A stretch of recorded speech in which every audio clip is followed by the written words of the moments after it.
Magandang araw mga kaibigan.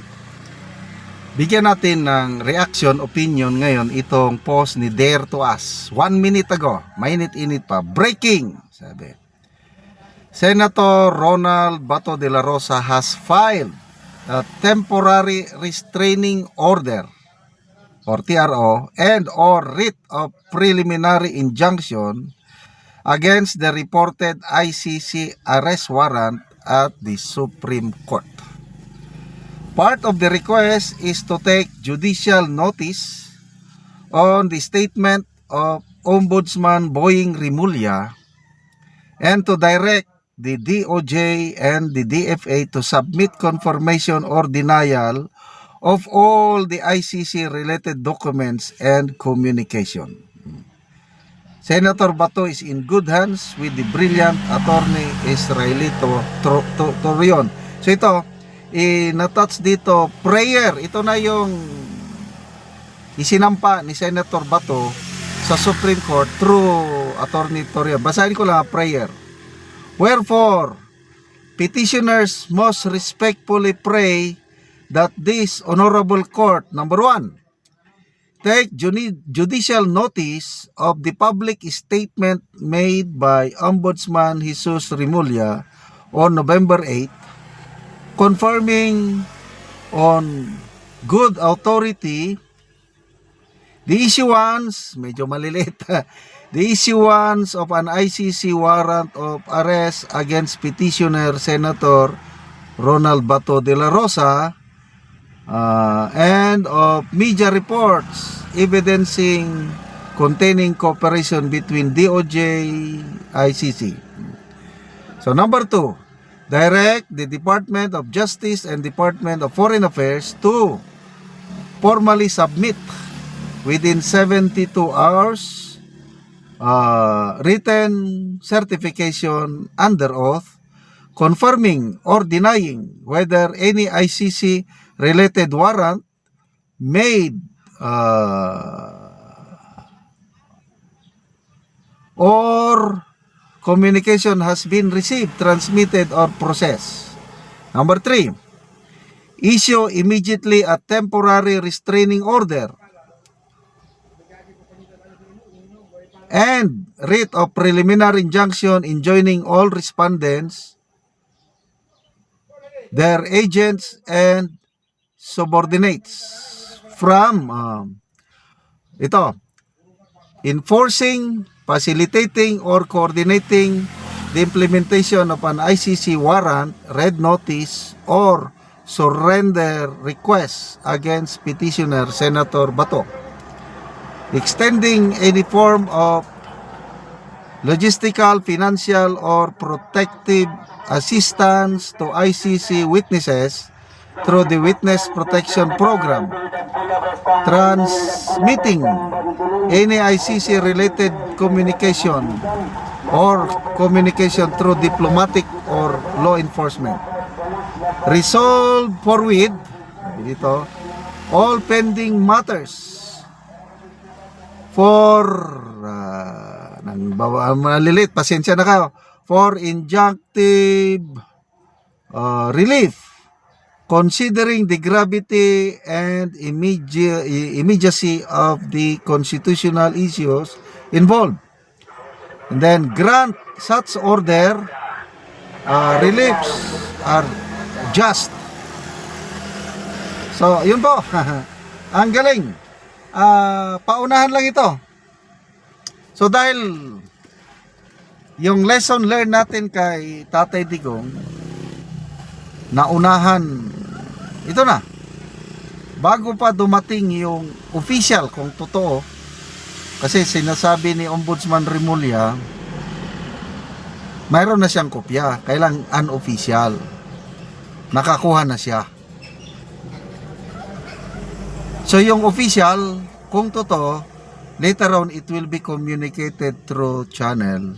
So ang alam ko dyan, dadaan muna sa DFA. Kaya tama ito, wise move itong ginawa ni Senator Bato and Attorney Torion na nagsampa na ng reklamo o kaso sa Supreme Court. At sana naman ang Supreme Court, aksyonan kaagad ito.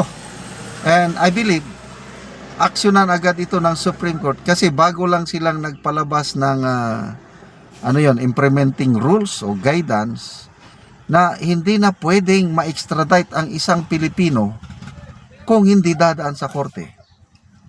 To me, yung guidance ng Supreme Court na yun is sampal sa mukha sa administrasyon. Kasi sinasabi ng Supreme Court, extradition is a judicial matter. Hindi pwedeng executive action lang ito. Ang nangyari kasi kay Tatay Digong, puros executive, puros sinarimulya lang. Yung group effort nila ba, sila-sila lang. Ang korte, nabigla. So, in-extradite, isinorender ang isang Pilipino na walang say ang korte. Kaya, hindi na papayag ang Supreme Court ngayon, kaya naglabas na siya ng ruling. Na bago ang isang Pilipino, example, Senator Bato, bago nila i-turn over sa ICC na naman, dapat magsalita ang korte. Dapat mag-file ng formal request. I don't know anong term doon. Ang Philippine government, example nandyan na yung ICC warrant of arrest. O mag-file itong DOJ ba ng whatever sa korte, at ang korte i-determine niya kung legal ba yon. At mabibigyan ng due process. Senator Bato, sasagot, didinggin ng korte, and then mamaya mag-decide na ang korte kung pwede bang i-extradite, pwede bang dalhin si Senator Bato sa ICC. And to me, that's a good development para si Senator Bato hindi siya matulad kay Tatay Digong. Okay, so hintayin natin ang response ng DFA. At saka, I believe, ang mga respondents nito is Department of Foreign Affairs at saka DOJ. Although, ang basihan sa reklamong ito ay yung pahayag ng Ombudsman Remulla na meron na siyang kopya ng kakapagtaka, no? Kung totoo na meron, bakit nakakuha siya kaagad? Trabaho pa ba ng Ombudsman ang extradition? Palagay ko hindi naman Trabaho yan ng DOJ at saka DFA. Parang tingin niya siguro, ano pa rin siya? DOJ pa rin siya. Okay, salamat mga kaibigan sa inyong pagsubaybay sa ating channel. Nakakatulong kayo ng malaki sa tribong Talandig ng Bukidnon dahil ang income natin sa channel na ito, pasensya na ako na sa highway. Ayan, nagtitinda. Ang income sa channel na ito is pantulong po sa tribo. Namimigay tayo ng libreng yero at pako para makapagpatay naman ang tribo ng mas maayos na tirahan. Panoorin nyo ang video na ito. Si ate ang natagaan og gero, so mag-atop na gid sila karon. Tindog sila sa bagong balay. Pagkatagkulong nito. Basta wak pa.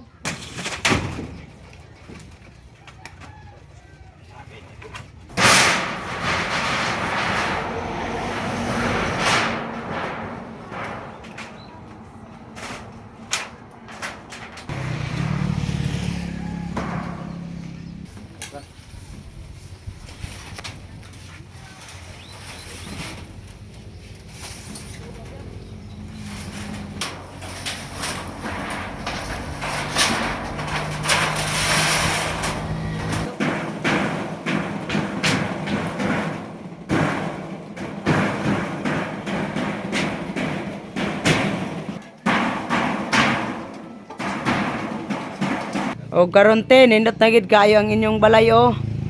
Nakapatindog na gyud mo og bagong balay. Nindot na gid nga tan-awon ang inyong atop. So karon te, unsa man ang imong maistorya nga nakaatop na mo, nagpatindog na mo og balay nga bago? Unang-una, salamat sa Ginoo og sa nagtanaw sa video nga natabang sa mo, salamat gid kayo sa inyo ha. Kay nakapatindog gid ko sa among balay. Kung dili ang nagtabang sa mo, di gid mo makapatindog sa balay namo. Salamat kayo. Salamat. Karon te pila day ka bukang imong anak? Akong anak, duha na. Duha. So upat mo nga magpuyo din ani. Oo. Oo. Sige, mara to te. Salamat. Salamat. Sige, bye-bye.